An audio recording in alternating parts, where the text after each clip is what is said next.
Hello and welcome to the AMA Update video and podcast. Today we're talking about the growth of lifestyle medicine and how it's giving physicians new tools to take care of patients. Our guest today is Dr. Michael Sook, Chair of the AMA Board of Trustees in Danville, Pennsylvania. Dr. Sook is also a diplomate of the American Board of Lifestyle Medicine and became a certified lifestyle medicine physician in 2020. I'm Todd Unger, AMA's Chief Experience Officer in Chicago. Welcome back, Dr. Sook. Thanks, Todd. Real pleasure to be back with you and happy to talk about this topic and especially this time of year. Well, I can't open any email or look on any website without reading something related to lifestyle medicine. 2024 has been a huge year for this topic. Before we talk about why don't you give us a little bit of an overview about what lifestyle medicine is for those who might not know? Well, thanks, Todd. Interestingly, lifestyle medicine is not only a specialty of itself, but it's also an adjunctive specialty to any other medical specialty that's recognized by the Board of Medical Specialties. As you know, I'm a board-certified orthopedic surgeon who decided to get a secondary board in lifestyle medicine, largely because I think the scope and breadth of lifestyle medicine covers has applicability to all of the specialties that are out there. In a nutshell, lifestyle medicine is really it's a medical specialty that focuses on therapeutic lifestyle interventions, really as a primary modality to help treat chronic conditions, including, but not limited to, cardiovascular disease, type 2 diabetes, and even obesity. Folks who are certified in lifestyle medicine tend to use evidence-based, whole-person prescriptive lifestyle changes in order to treat some of these chronic conditions that can be adjunctive, as I said, to their primary specialty. So for me in orthopedic surgery, for example, focusing on one, two, three of the 6 pillars of lifestyle medicine can actually help my patients get better, be healthier, and in the case that they need orthopedic surgery, be better equipped and in better shape to have it done. Well, I guess there's just more evidence of the ascendance of this particular area. Last year, the American College of Lifestyle Medicine was inducted into the AMA House of Delegates, and the organization now has over 11,000 members, including you, of course. What do you think's behind the growing interest in lifestyle medicine? Well, as I said, I think that for the medical specialties, it is something that kind of weaves across all areas of medicine. In that chronic disease is a part of every patient that we treat regardless of your specialty. Lifestyle medicine covers really 6 main pillars that each have an applicability to just about everything. The first is a focus on nutrition. And while there's a great evidence to demonstrate that a plant-based nutritional diet is potentially more healthy than others, really the focus and awareness on nutrition is really critically important in anything we do. Second pillar is on physical activity. Movement is life, as they say. Life is movement, and bringing that aspect of awareness and also promoting that within your specialty is also very healthy. The third is in the world of stress management, and stress management. We all know that it's a focus of both not only physical stress but also mental well-being, which is a big focus of the AMA, as you know, particularly even on the self-care for physicians. The fourth is to avoid risky substances or risky behaviors. And these are the types of things like alcohol. Just be aware of the effects that this can have, not only on your acute well-being, but also on your potential chronic disease. The fifth is the area called restorative sleep. And it's an area that I think is really important. And we're all paying more attention to it these days. We all recognize that getting 6-8 hours of sleep is really critically important to our well-being overall. And by incorporating aspects and advice around sleep in your day-to-day practice, I think can be helpful for patients as they deal with a whole variety of different diseases. And then really the 6th pillar, which is really critically important, is, again, it's a holistic approach to making sure that people have social connections. Because we know that the environment and that we exist and developing meaningful relationships is a real pathway to a healthy and healthy life. And so when you look at the 6 pillars of lifestyle medicine, look at the evidence base that supports it, both from peer-reviewed journals and also real primary evidence, you know that each of these pillars touch upon not only just the human being and the well-being of the patients that we see, but have a role in really any medical subspecialty that's out there. In the world of orthopedics, this is something that was very attractive to me, and which is why I pursued that degree. Now, I think those 6 pillars that you read sound like my New Year's resolutions for 2025. Do you think that there's also kind of this demand? I don't know if it's just so many people getting older and wanting to live longer and healthier lives that is also at work here? Yeah, it's interesting, Todd, when you talk about living longer lives, there's a terminology that's used quite often. It's this concept of longevity, and it's this constant, this perspective of having a longer lifespan. I think what lifestyle medicine brings is not just a lifespan, it's a health span. It's how is it that we can lead more productive, active lives, not just in terms of time and duration, but how do we lead that same type of life in a longer way, but also in a healthier way? And so that's the terminology that I tend to use a lot when I speak to patients about aspects of these 6 pillars. It's really increasing one's health span, not just lifespan. And when you talk about health span, talk about that a little bit more. This was a term that just kind of came up in another conversation, that difference between lifespan and health span. Yeah, the focus on making people live longer is a potentially one goal, but that's chronological in nature. You can live to be 100, but be on your deathbed for 100 years, and that wouldn't be a very, very effective and productive life.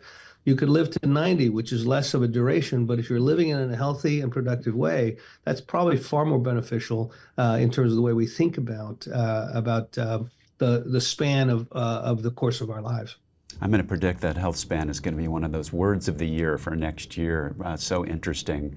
I'm also interested in that kind of overlap that you saw as an orthopedic surgeon, because I think maybe that's not going to be obvious to everyone. When you look at those 6 pillars and you think these are going to be helpful to me in what I do, kind of which things stuck out to you as being most helpful? Well, clearly for me, the world of musculoskeletal medicine is largely about activity. It's about restoration of physical function. And so the aspect of physical activity and focusing patients' lives on helping to get them to be and think about more physical activity was really a critical component to what I do in orthopedics. And when I say physical activity, it's really important to recognize that I'm not just promoting exercise. I'm not telling people to go join a gym. But I start with the simple statement saying get off the couch is better than sitting in the couch. Right. And if we can promote activities such as step counters and things like that, then we know it's going to have a beneficial role to play, not only in the prevention of chronic disease like osteoarthritis or like muscle pain and things like that, or chronic back pain, but also if they are a candidate for potential surgical intervention, it's going to prepare them in a prehabilitation standpoint to make their recovery even better. So you can see that one pillar itself has a direct role in almost everything that I do.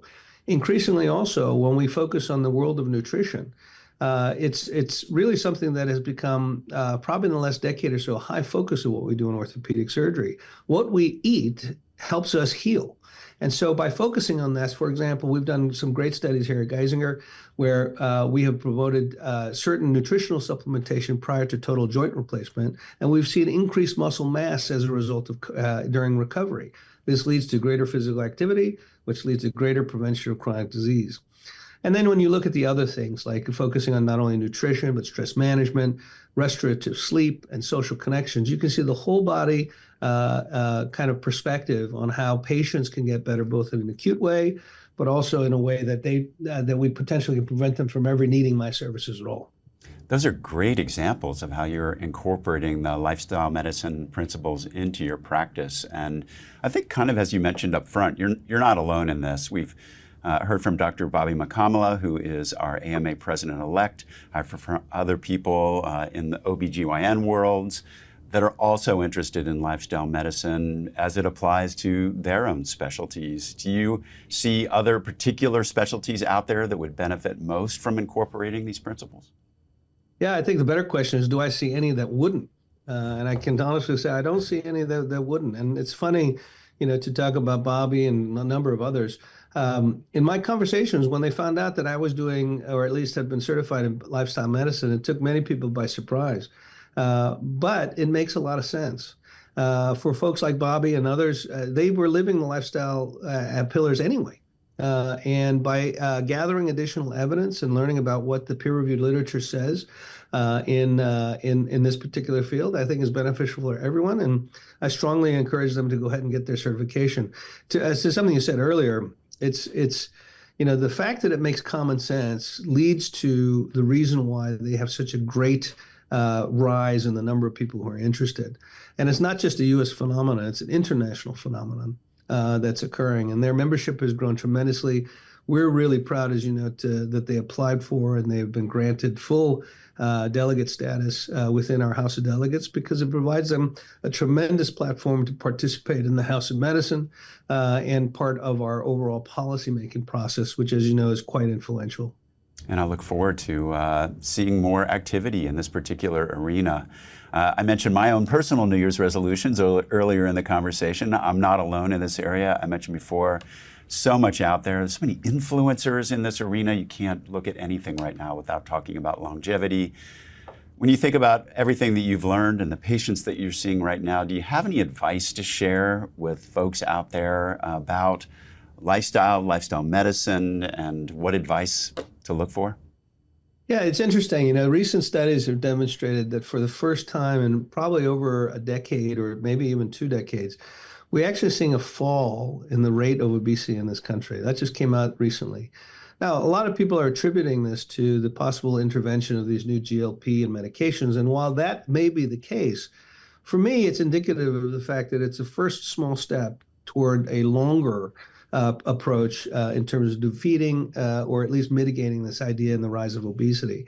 So however you get there, my advice is however you get there as a first step, it's important to just take the first step, whether it's increasing your sleep by an hour and trying to get to a goal of 8 hours of sleep, whether it's saying let's moderate our alcohol intake around the holidays, or whether it's, I want to get off the couch instead of sitting in it for an hour. I think these are the small steps that can happen. And with the right provider and the right advice and the right kind of attitude, I think you can make gigantic leaps that'll help in the world of increasing your health span, as we talked about, and ultimately lead to what I think is a more productive life that's filled with less chronic disease. And I think, as you pointed out before, I guess the more that every physician out there really understands lifestyle medicine, the better off we'll probably be. Dr. Sook, thank you so much for joining us and sharing your experience with lifestyle medicine. If you found this discussion valuable, you can support more programming like it by becoming an AMA member at ama-assn.org/join.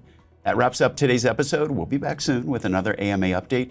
Be sure to subscribe for new episodes and find all our videos and podcasts at ama-assn.org/podcasts. Thanks for joining us today. Please take care.